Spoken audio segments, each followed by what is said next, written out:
Bismillahirrahmanirrahim. Assalamualaikum warahmatullahi wabarakatuh. Bagaimana kabar kalian hari ini anak? Saya doakan mudah-mudahan sehat walafiat, tidak kurang suatu apa.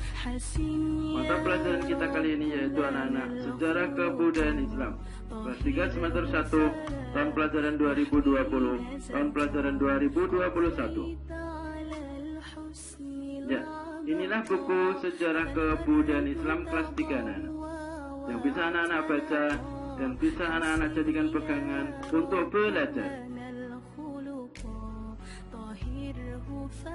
Anak-anak, mari kita belajar sejarah kebudayaan Islam. Apa itu sejarah kebudayaan Islam atau SKI?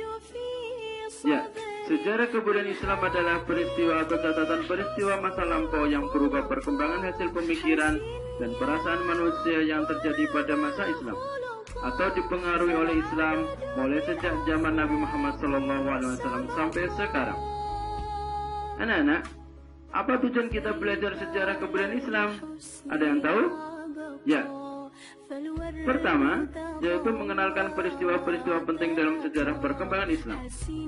Yang kedua, mengenalkan perubahan-perubahan kehidupan dan peradaban masyarakat yang dibawa Islam. Yang ketiga, menanamkan nilai-nilai Islam dalam kehidupan bermasyarakat, berbangsa, dan bernegara. Yang keempat, sebagai ibroh atau contoh, peristiwa-peristiwa bersejarah Islam, meneladani tokoh-tokoh berprestasi, dan mengkaitkannya dengan fenomena sosial, budaya, politik, ekonomi, ilmu, pengetahuan, dan teknologi, seni, dan lain-lain untuk mengembangkan kebudayaan dan peradaban Islam. Itulah anak-anak tujuan kita belajar sejarah kebudayaan Islam. Kita menginjak kepada materi anak-anak. Materi kita yaitu kondisi masyarakat Makkah atau Arab sebelum Islam datang. Pak Guru akan bagi dua materi itu anak. Yang pertama, keadaan geografis masyarakat Arab sebelum Islam. Yang kedua, kehidupan sosial masyarakat Arab sebelum Islam. Ya, Pak Guru akan jelaskan satu persatu.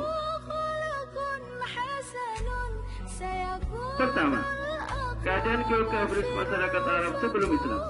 Pada waktu itu kondisi Arabia merupakan wilayah padang pasir yang terletak di bagian barat daya Asia. Arabia merupakan wilayah padang pasir yang sangat luas sekali dan amat kering, karena hampir tidak ada tumbuhan sama sekali anak-anak. Wilayahnya beriklim panas dan kering. Pada umumnya masyarakat di Arabia memiliki watak dan berjiwa yang keras sesuai dengan kondisi geografis wilayahnya. Walau demikian ada wilayah Arab yang subur dan padat penduduknya. Mata pencarian mereka adalah bertani dan berdagang, yaitu di wilayah Hadramaut dan Yaman. Ini wilayah yang subur di Arabia Selatan. Kurma merupakan tanaman primadona di wilayah Arab, dan tanaman inilah yang sangat digemari Rasulullah SAW. Karena Nabi Muhammad SAW selalu makan buah yang satu ini. Buah ini banyak mengandung manfaat untuk tubuh sesuai dengan kondisi dan iklim di negara Arab. Di Arabia, tepatnya di Yaman, banyak sekali tanaman yang subur seperti kopi, gandum. Walau pertanian mereka masih menggunakan sistem tak ada hujan.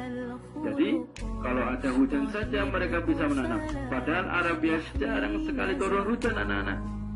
Di Arabia juga ada profesi sebagai peternak. Binatang yang biasa diternak di sana adalah kambing dan unta. Karena binatang ini yang kuat terhadap cuaca dan iklim di Arab yang beriklim panas. Yang kedua, kehidupan sosial masyarakat Arab sebelum Islam. Pak Guru akan bagi dua anak-anak. Dari sisi positif, masyarakat Arabia sebelum Islam. Yang pertama, berwatak pemberani. Masyarakat Arab semuanya berwatak pemberani. Yang kedua, mempunyai ketahanan fisik yang kuat, tubuhnya kuat anak-anak. Yang ketiga, mempunyai daya ingat yang baik. Yang keempat, menghormati harga diri dan bermartabat. Yang kelima, ramah terhadap siapa saja anak-anak. Yang keenam, pola hidupnya sangat sederhana. Yang ketujuh, ahli syarat dan bahasa. Yang kedelapan, loyal atau bertanggung jawab. Yang kesembilan, taat patuh kepada pimpinan. Yang kesepuluh, setia kawan. Kalau ada anak kawan yang sakit ataupun ditimpa musibah, mereka selalu menjenguk. Selanjutnya dari sisi negatif anak-anak, masyarakat Arabia sebelum Islam. Mereka suka minum minuman khamr atau arak, suka mabuk-mabukan, suka berzina, suka berjudi, tidak mempunyai tata krama, suka merampok, suka berperang antar suku apabila terjadi perselisihan. Dari sisi negatif inilah yang dinamakan zaman jahiliyah atau zaman kegelapan. Karena pada waktu itu masyarakat bebas melakukan sesuatu, tidak ada yang mencegah.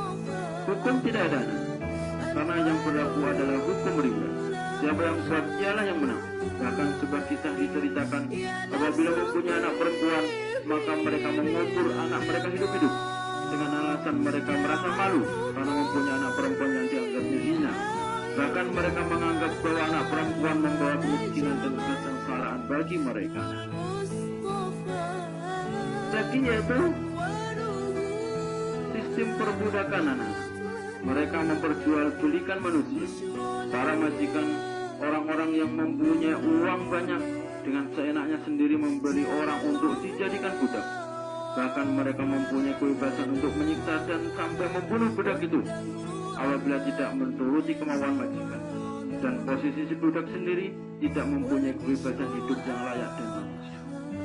Demikian cerita singkat zaman jahiliyah sebelum agama Islam datang. Mudah-mudahan anak-anak bisa tahu, kemudian anak-anak bisa mengerti dan paham. Ya, anak-anak mempunyai tugas. Pertama, membaca buku SKI kelas 3 pelajaran 1. Yang kedua, apa yang dimaksud dengan SKI atau sejarah kebudayaan Islam. Yang ketiga, tulis secara singkat kondisi geografis negara Arab sebelum Islam. Yang keempat, tulis secara singkat sisi positif dan negatif kehidupan sosial masyarakat Arab sebelum Islam. Masing-masing 4 anak-anak. Yang kelima, apa yang dimaksud dengan zaman jahiliyah itu? Ya, itu tugasnya. Paham ya? Ya. Pembelajaran daring ditulis di buku tugas dan dikumpulkan pada akhir bulan Juli pada wali kelas masing-masing. Demikian pembelajaran kita kali ini anak-anak. Semoga bermanfaat. Sampai ketemu lagi. Assalamualaikum warahmatullahi wabarakatuh.